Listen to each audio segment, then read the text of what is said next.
যে এই পৃথিবীটা ক্ষণিকের দুনিয়া, এটা খেল তামাশার জায়গা।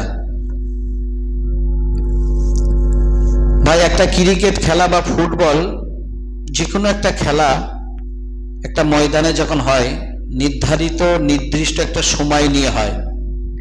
3 দিন, 3 ঘন্টা, 1 ঘন্টা 52 সেকেন্ড, যে কোনো একটা খেলা একটা নির্ধারিত সময় নিয়ে হয়। এই পৃথিবীটা কিন্তু অনুরূপ একটা সময়ের খেলা। আমরা যে দুনিয়ায় এসেছি, আমরা খেলোয়াড়, আমরা খেলছি। এই পৃথিবীটা হলো খেলার মাঠ, এই মাঠে আমরা খেলছি। কোনো খেলা যেমন 3 দিন বা 3 ঘন্টা বা 3 মিনিট হয়, ঠিক অনুরূপ এক একটা মানুষের দেখেন দুনিয়াতে খেলাটা কারো কিন্তু এক নয়। এটা আমরা জানি না, সবারই কিন্তু এক নয়। কেউ 10 বছর, 20 বছর, 50, 100, এক একটা মানুষের এক একটা সময় আছে বাঁধা। কিন্তু মানুষ আমরা জানার পরও না জানার ভান করে আজ বসে আছে। বড় দুঃখ লাগছে, বড় কষ্ট হচ্ছে। এখানে নামাজ চলছে, এখানে তো মুসলমান ছাড়া অন্য জাতি আর আছে? আপনারা হ্যাঁ না বলেন। সাকরগাছা এই মসজিদের চতুর্দিকে মুসলমান ছাড়া আর কি অন্য জাতি আছে? এটা আপনারা সবাই বলছেন নাই, কিন্তু আমি বলছি আছে। এক শ্রেণী মানুষ যারা আল্লাহর ডাক শুনে মসজিদে আসে না, আল্লাহ রসুলকে খুশি করার উদ্দেশ্যে যারা আসে না, তারা মানুষ নয়। কথাটা আমি বলছি না, আলেম আছে, জিজ্ঞাসা করুন। আমি যে আয়াতটা পড়ছি, যে ওয়ালাকাদ জারানা লি জাহান্নামা কাসীরাম মিনাল জিন্নি ওয়াল ইনসি লাহুম কুলুবুন লা ইয়াফকাহুনা বিহা ওয়া লাহুম আয়ুনুন লা ইবসিরুনা বিহা ওয়া লাহুম আযানুন লা ইয়াসমাউনা বিহা উলাইকা কালানাম। মহান আল্লাহ পাক রব্বুল আলামিন বললেন কি, আমি যাদেরকে এত কিছু দেওয়ার পরও তারা যদি আমার কথা না শোনে, আল্লাহ বলছেন কথাটা, আমার কথা, আমার ডাকে তারা যদি না সাড়া দেয়, তারা হলো উলাইকা কালানাম, তারা হলো চতুষ্পদ জন্তুর থেকে নিকৃষ্ট মান। বালহুম আজাল, চতুষ্পদ জন্তু তো তবু মনিব চেনে। মনিবের কথাই ডাইনে বাঁয়ে যায় না। হাল চাষ করেছেন আপনারা ভালো করে জানেন, ডাইনের গরুকে যখন আঘাত করা হয় বাঁ দিকে যায়, বাঁয়ের গরুকে আঘাত করলে ডাইনে যায়, দুটোর গায়ে হাত দিলে সমানে যায়। ঠিক না ভুল? তাহলে বালহুম আজাল বলছে না, ওরা মনিব চেনে। এর থেকেও নিকৃষ্ট কিছু আছে? তারা ওই শ্রেণীর মানুষ যারা আল্লাহর ডাক শুনে মসজিদে আসে না।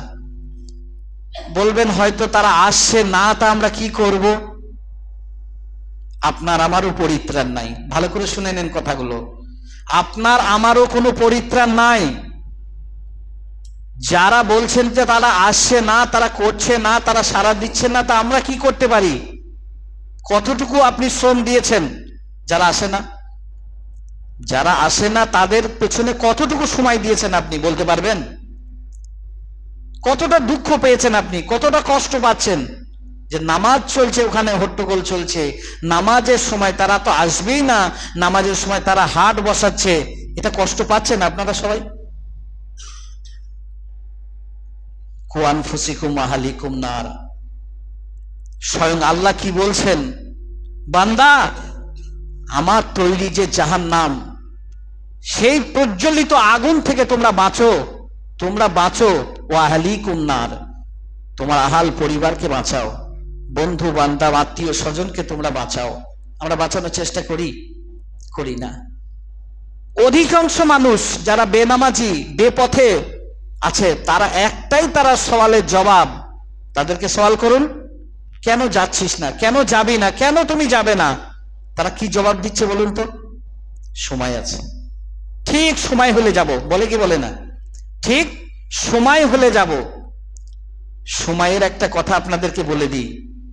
যেমন হযরতে আবু বকর সিদ্দিক নাম শুনেছেন।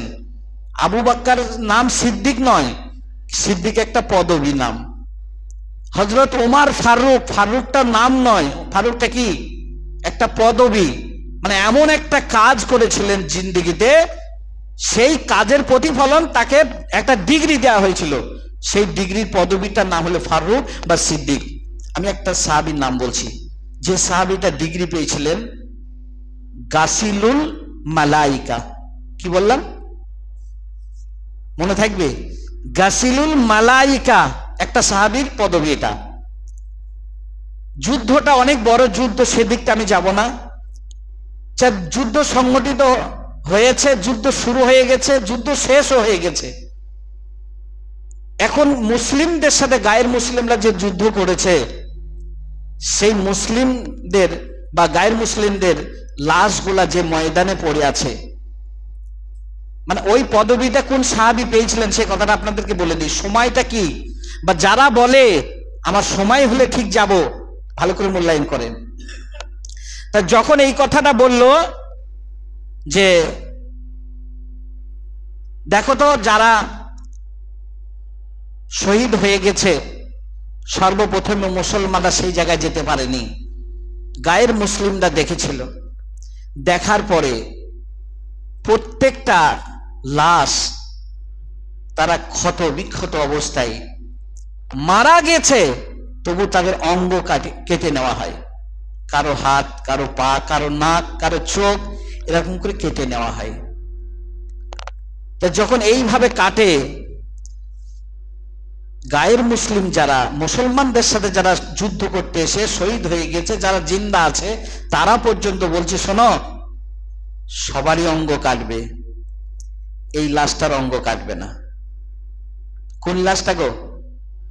যার পদবী দেওয়া হয়েছিল গাসিলুল মালাইকা, সেই সাহাবীটার নাম হলো হযরতে হানজালা। কি বললাম? যে সাহাবীটা এই পদবী পেয়েছিলেন তার নাম হলো হযরতে হানজালা রাদিয়াল্লাহু তাআলা আনহু।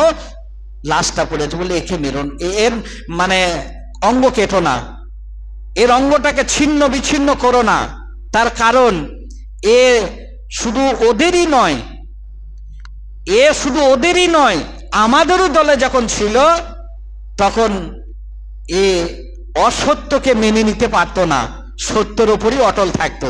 সুতরাং ও আজকে ওদের দলে গিয়ে যে সত্যটাকে রূপান্তরিত করতে গিয়ে শহীদ হয়েছে, ঠিক আছে, ওর অঙ্গটাকে ছিন্ন করো না। সুবহানাল্লাহ। চলে গেলেন, তারা লাশ দেখে চলে গেলেন। এইবার মুসলিম যারা, তারা লাশ দেখভাল করতে শুরু করেছে। দেখার পরে দেখতে দেখতে দেখছে হযরতে হানজালা রাদিয়াল্লাহু তাআলা আনহুর লাশটা এক জায়গায় পড়ে আছে। মানুষের গায়ে যেমন মুর্দা মানুষকে গোসল দেয়, ঠিক গোসল দেওয়ার মতো পানি চতুর্দিকে, বডি থেকে মাথা থেকে পা পর্যন্ত ঠক ঠক ঠক ঠক করছে পানিতে, আর টপ টপ করে পড়ছে, চারিদিকে গড়াচ্ছে।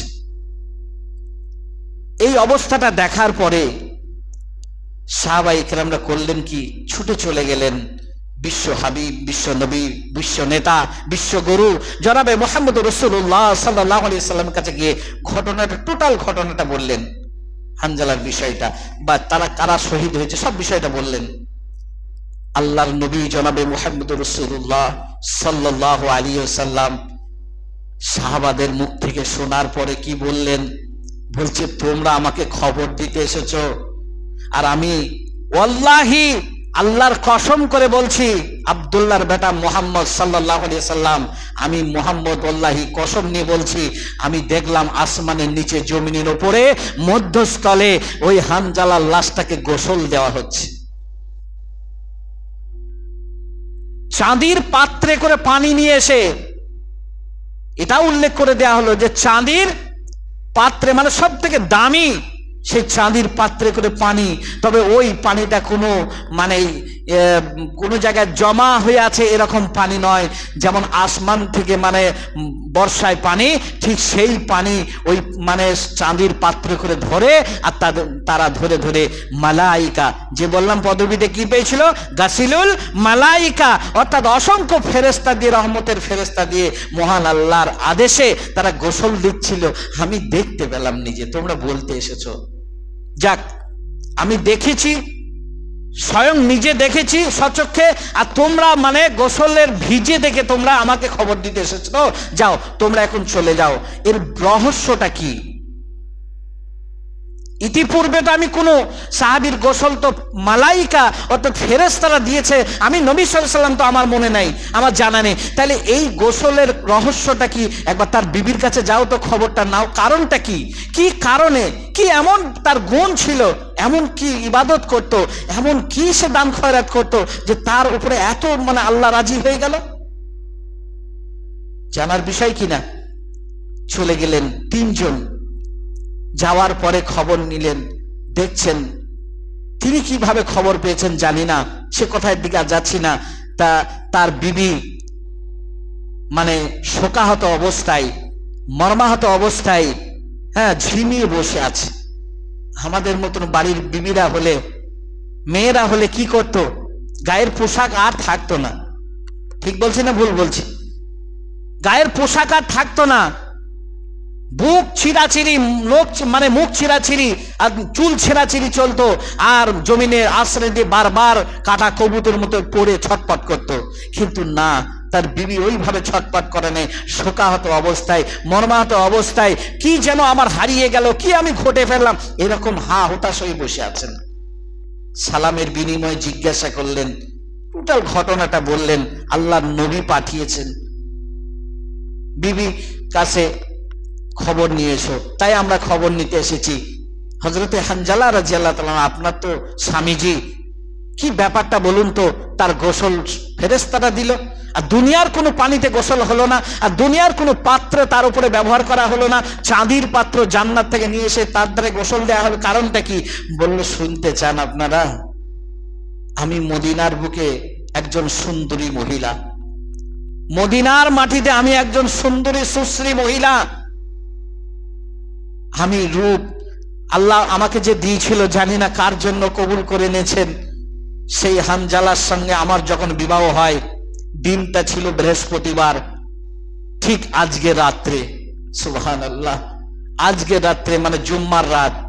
সুতরাং আমরা স্বামী আর স্ত্রী, বিবাহর পরে আমরা প্রেমে তখন লিপ্ত হয়েছিলাম, আর আমাদের আনন্দ চলছে, আনন্দ প্রেমে লাভ চলছে। সেই অবস্থায় একজন মুসলিম মুজাহিদ এই মদিনার অলিতে গলিতে একটাই কথা এলান দিয়ে বেড়াচ্ছে, কি?